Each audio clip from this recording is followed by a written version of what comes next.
Hello friends, हम देख रहे हैं मायरा स्टडी पॉइंट और हम डेली की तरह आए हैं अपने 29 अक्टूबर 2025 की करंट अफेयर्स पर। और इस सीरीज में ये हमारा नेक्स्ट करंट अफेयर है जो कि हम डेली बेसिस पर वॉच करते हैं, पढ़ते हैं। तो आज की जो करंट अफेयर का प्रमुख टॉपिक है उनमें से पहला है 8वां केंद्रीय वेतन आयोग के अध्यक्ष, दूसरा है SL 100 और तीसरा है प्यूरे बेस्लेटिक क्या है।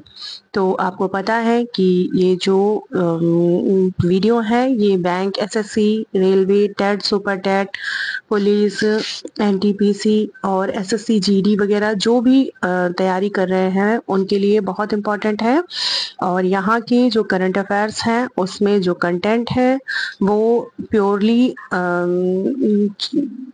सर्च करके लिखा गया है और परीक्षा के उद्देश्य को देखते हुए इसमें एक एक पॉइंट डाला गया है। तो आपको डेली बेसिस पर लगभग 10 करंट अफेयर्स मिलते हैं और अगर कुछ वीडियोस में कुछ कम होते हैं तो उसमें कंटेंट आपको लगभग 20 to 25 करंट अफेयर्स का मिलता है। तो इसी तरह से अगर आप पढ़ते रहोगे तो आगे आज नहीं तो कल आपका सिलेक्शन पक्का है। तो आइए हम चलते हैं अपने पहले क्वेश्चन की ओर। और आज है 29 अक्टूबर। आज का पहला क्वेश्चन जो कि बहुत बहुत बहुत इम्पोर्टेंट है वो है, किस वर्ष को एशियाई भारत समुद्री सहयोग घोषित किया गया है। तो एशियाई भारत समुद्री सहयोग जो है वो वर्ष 2026 को, जो अगला वर्ष है, उसको घोषित किया गया है और घोषणा की है PM नरेंद्र मोदी ने। और घोषणा क्यों की है, इसका उद्देश्य क्या है? इसका उद्देश्य ये है कि भारत और एशिया के अन्य देशों के मध्य सहयोग, समुद्री सहयोग को और अधिक बढ़ाना और उसको प्रगाढ़ बनाना। तो मुख्यतः जो उद्देश्य है वो है समुद्री सुरक्षा, और संपर्क को बढ़ाना, व्यापार को बढ़ाना, ब्लू इकोनॉमी के क्षेत्र में अपना बेस्ट देना और समुद्री पर्यावरण संरक्षण में सहयोग। तो इस उद्देश्य से हमने एशियाई भारत समुद्री सहयोग को वर्ष 2026 को एशियाई भारत समुद्री सहयोग घोषित किया है। और इसी उद्देश्य को लेकर के यदि हम आगे बढ़ेंगे तो कहीं ना कहीं हम अपने अंतर्राष्ट्रीय संबंध को बहुत ही अच्छा और प्रगाढ़ बना पाएंगे। तो आइए चलते हैं हम अपने नेक्स्ट क्वेश्चन की ओर। और हमारा नेक्स्ट क्वेश्चन है, ब्यूरो वेस्टनिक क्या है। इसी में आपको मैंने कई सारे क्वेश्चंस दिए हैं, जैसे एक था निकोल चाकोबा क्या है। और इसी तरह के जो क्वेश्चंस होते हैं वो वेरी इंपॉर्टेंट होते हैं। मैं अपने हर वीडियो में आपको यही बताती हूँ क्योंकि इनके नाम से ये पता नहीं चलता है कि ये क्या है। तो ब्यूरेवेस्निक जो है वो एक मिसाइल का नाम है जिसे हम SSC X-9 भी कहते हैं और स्काईफॉल ये इसका एक दूसरा नाम भी है। अगर मान लीजिए ब्यूरेवेस्टनिक नहीं आता है क्वेश्चन पेपर में तो हो सकता है SSC X-9 स्काईफॉल के नाम से पूछ लिया जाए प्रश्न। तो हमें दोनों ही नाम पता होने चाहिए। इसका निर्माण किया है राजवंश कंपनी ने और परीक्षणकर्ता जो है वो है रशिया। रशिया जो है इस मिसाइल की परीक्षण कर रहा है। तो इसमें इम्पोर्टेंट क्या है, ये क्यों चर्चा में है? तो एक तो इसलिए चर्चा में है क्योंकि रशिया इसका परीक्षण कर रहा है और दूसरी बात ये कम उड़ान वाली एक परमाणु संचालित क्रूज मिसाइल है। मतलब कम उड़ान वाली, और इसमें हम परमाणु संचालित भी कर सकते हैं। तो इस मिसाइल का जो सबसे प्रमुख विशेषता है वो है इसकी असीमित प्रभावी सीमा, कि इसकी कोई सीमा नहीं है। मतलब ये कितनी भी दूर तक, कितनी भी डिस्टेंस तक में अपने परमाणु को संचालित कर सकती है। परमाणु हथियार ले जाने में सक्षम है, जो कि हम पहले ही पढ़ चुके हैं। और अगर आपने ये चीज पढ़ी है तो कहीं ना कहीं आपके माइंड में क्वेश्चन आ रहा होगा कि क्या ये पहली ऐसी मिसाइल है जो कि परमाणु संचालित है। तो नहीं, ये पहली ऐसी मिसाइल नहीं है। 1950 के दशक में एक और प्रोजेक्ट प्लूटो के तहत एक और मिसाइल लॉन्च हुई थी जो कि बिल्कुल इसी की तरह परमाणु ले जाने में सक्षम थी। तो इसी तरह से प्यूरे वेस्टनिक जो है वो क्या है, वो एक मिसाइल है। आइए हम चलते हैं अपने नेक्स्ट क्वेश्चन की ओर।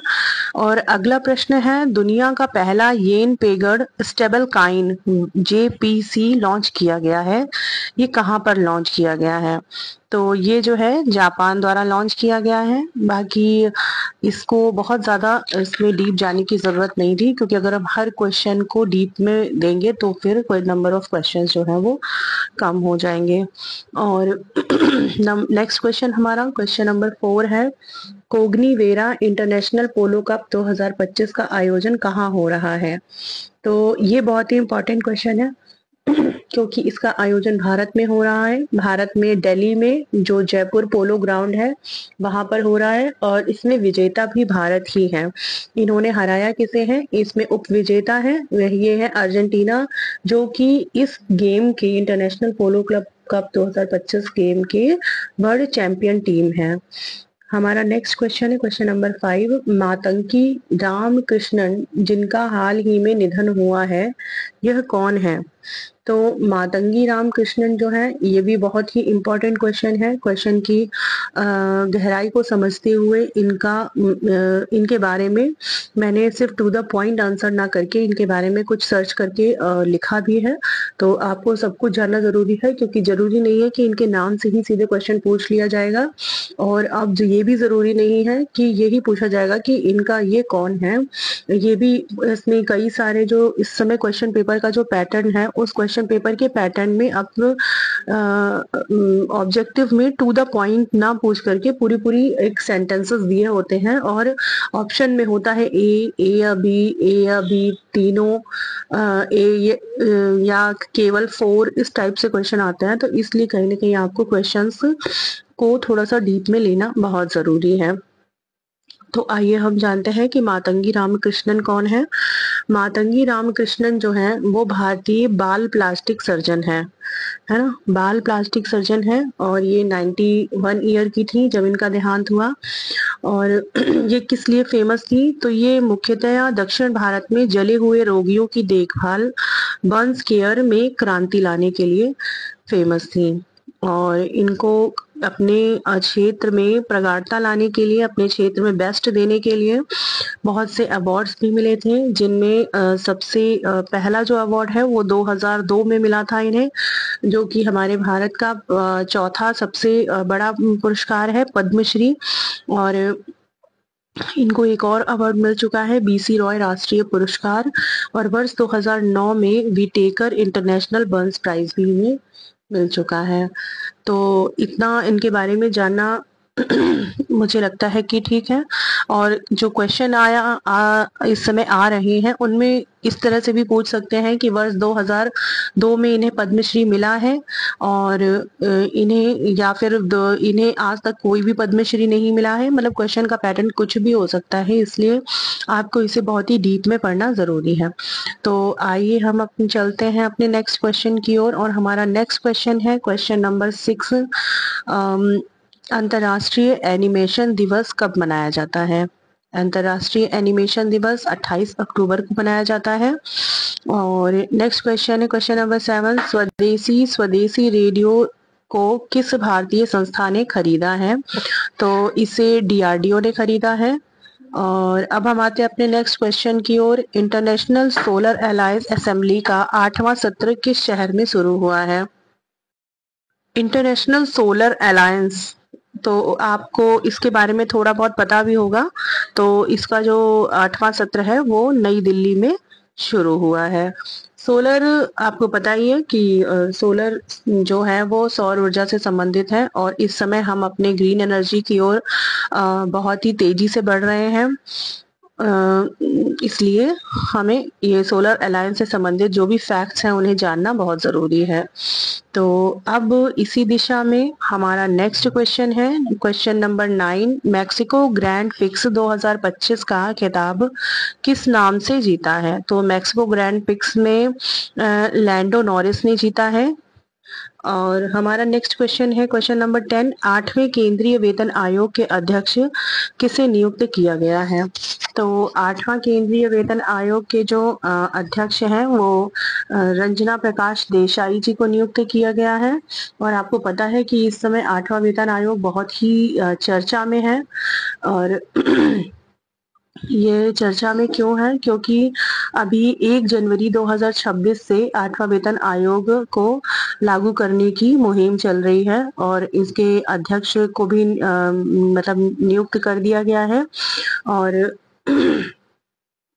8वें ने केंद्र सरकार ने 8वें वेतन आयोग को मंजूरी दे रखी है और इससे लाभ क्या होगा? इससे लाभ लगभग 50 लाख केंद्रीय कर्मचारियों और 69 लाख पेंशनर्स को बहुत ही फायदा होगा।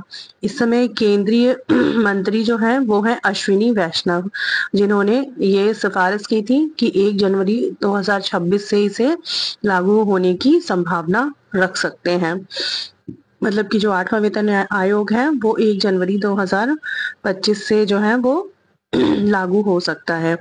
तो यहाँ से हमारे जो करंट अफेयर्स हैं, मैंने अब अपनी वीडियोस में ये कोशिश की है कि आपको नंबर ऑफ क्वेश्चंस को मैं बढ़ा सकूं और टू द पॉइंट क्वेश्चंस, जो कि बहुत से बच्चे मैंने देखा है कि टू द पॉइंट क्वेश्चंस पढ़ना जो है ज़्यादा प्रेफर करते हैं। उन्हें लगता है कि बहुत ज़्यादा डीप पढ़ के हम क्या करेंगे, लेकिन वो ये नहीं समझ रहे हैं कि अगर जब तक आप डीप स्टडी नहीं करोगे, क्योंकि आपको क्वेश्चन नहीं पता है कि कहाँ से पूछ लिया जाएगा और कहाँ से नहीं। तो और इसके अलावा मैं आपको कुछ इन्फॉर्मेशन देना चाहती हूँ कि मैंने अपने माहिरा स्टडी पॉइंट में एक कॉन्स्टिट्यूशन का अध्याय 1 मैंने कल अपलोड किया है इसमें, जिसका नाम है संविधान सभा का गठन, और उसमें मैंने उसकी हिस्ट्री से लेके काफ़ी कुछ डिफाइन किया है। और तो अगर आपने मेरा चैनल नहीं वॉच किया है, मेरे उस वीडियो को नहीं वॉच किया है, तो आप देखिए। और कंटेंट तो आपको लगभग सभी नोट्स में और सभी वीडियोस में मिल जाएगा, लेकिन फिर भी जो उन नोट्स के कंटेंट को, जो इन वीडियो के फैक्ट्स को हमारे माइंड में एज अ स्टोरी दाखिल कर पाए, भर पाए, तो मुझे तो वही नोट सबसे बेस्ट लगते हैं जिनकी लैंग्वेज बहुत ही आसान हो, जिसे हम अपने होमली लैंग्वेज में सीख सकें, पढ़ सकें, जान सकें और अपने माइंड में उसे उतार सकें। क्योंकि हमें किसी भी नोट्स को, किसी भी कंपनी को, किसी भी चैनल को प्रमोट नहीं करना है, बल्कि हमें सिर्फ और सिर्फ अपनी स्टडी से मतलब है, और वो स्टडी जिसके भी माध्यम से आसान होगी तो हमें उसे फॉलो करना है और उसी के आधार पर अपनी स्टडी को मजबूत करना है। तो आप खुद ही इस चीज़ को समझिए, जानिए, और अगर आपको लगता है आपका आईक्यू लेवल अच्छा है, आपको लगता है कि एक क्लास से या एक नोट से या एक बुक से काम नहीं पूरा हो रहा है, तो आप उसके आगे बढ़िए। लेकिन मैं बार बार आपसे हर वीडियो में यही रिक्वेस्ट करती हूँ कि 10 किताबें पढ़ने से अच्छा है कि एक ही किताब को 10 बार पढ़िए, क्योंकि जितना आप एक पॉइंट को, एक ही फैक्ट को बार बार पढ़ोगे तो आपके दिमाग से कंफ्यूजन दूर हो जाएगा, ताकि क्वेश्चन पेपर में अगर आपको सेम क्वेश्चन मिले तो आपके दिमाग में ये कंफ्यूजन ना रह जाए कि इसका आंसर बी होगा या इसका आंसर सी होगा। क्योंकि ज़्यादातर बच्चों के साथ यही प्रॉब्लम आती है।